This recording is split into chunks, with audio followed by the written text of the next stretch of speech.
am mad. I am furious.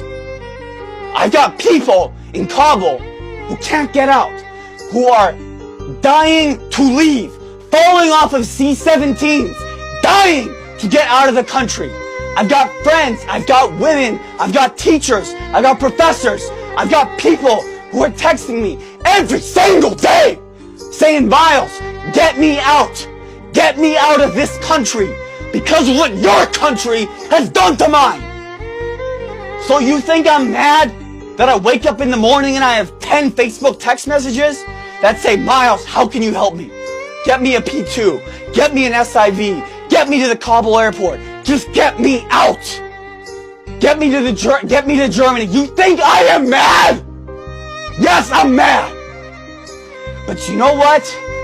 I'm not gonna sit here. I'm not gonna sit here